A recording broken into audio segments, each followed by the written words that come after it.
निकाल के बाबूजी जूता 20-25 जूता मार के एकदम फ्रेश दिमाग पड़ रहा है, एकदम कोई दिक्कत नहीं। आज तक वैसी मेडिसिन बनी ही नहीं। यहाँ पे रिजल्ट लाने के लिए हिंसा का वर्णन करना पड़ेगा। वो कहते थे हाथ आगे करना नहीं बहुत मारेंगे।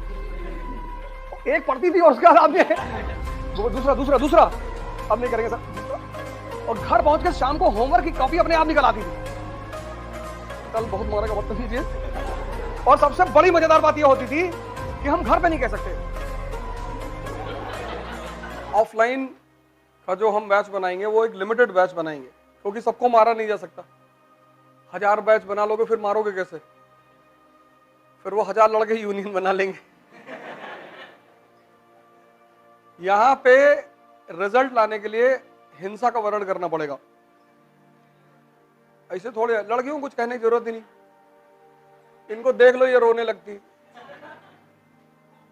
और इनके लिए पढ़ना इसलिए ज्यादा जरूरी है क्योंकि अगर ये नहीं पढ़ेंगी तो कल मैंने कहा था कि ना तो सम्मान मिलेगा ही नहीं।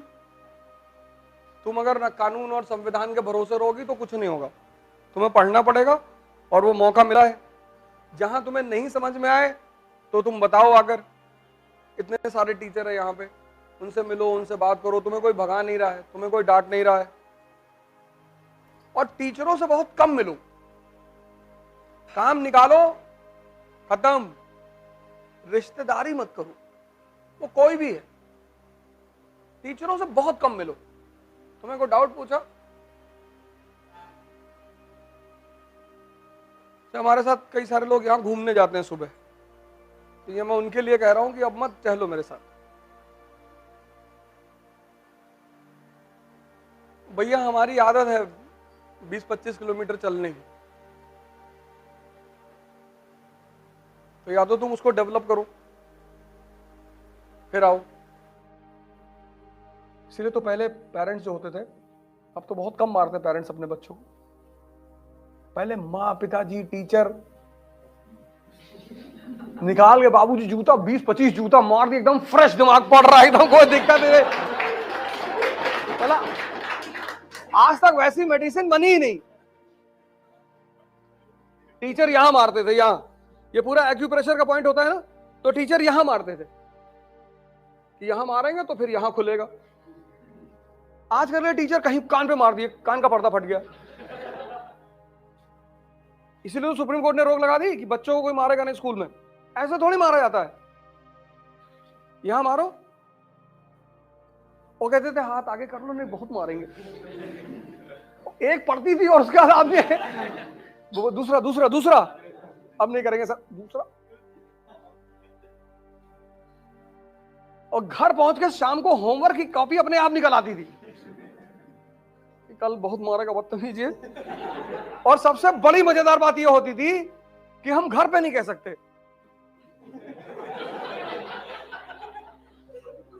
अगर हम घर, जैसे आज के बच्चे घर पे कह देते तो माँ बाप तुरंत स्कूल पहुंच जाते हैं। हमारे यहाँ केस उल्टा था, अगर हम घर पे कह दिए तो और मारे गए।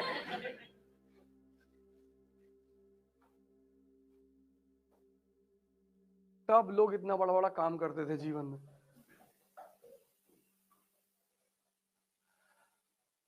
मास्टर साहब साइकिल से घूमते थे, कभी कभी घर पहुंच गए, पूरी सांस अटक जाती थी कि अरे भगवान।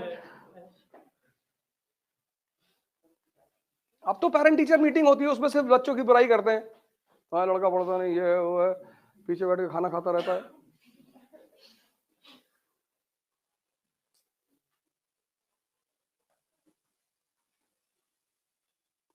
माँ वहां कैसे मारती थी, 2-2 घंटा पीट दिया, कहीं कोई इंजर्ड ही नहीं होता था, ना कोई टूटा ना फूटा। पता नहीं क्या टेक्निक थी मारने की, मतलब एकदम तकनीकी ढंग से मारती थी, पैराबोला बनाते हुए कि इतने पे ही मारना है फेंक के कि बस फला एरिया में लगे और कहीं ना लगे। गजब की प्रैक्टिस थी।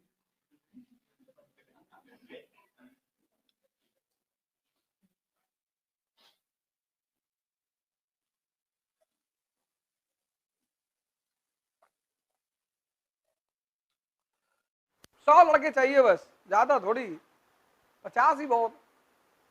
उसमें से 4-5 मार खाएंगे इनसे। मैंने कहा एक बढ़िया सा कमरा ले लो जिसमें बंद करके लाठी वाठी मंगा लो। काम क्यों नहीं करोगे? काम क्यों नहीं करोगे? जब हम बता रहे हैं कि ऐसे करना है तो क्यों नहीं करोगे? उसके बदले क्या कर रहे हो पीठ पीछे जाके?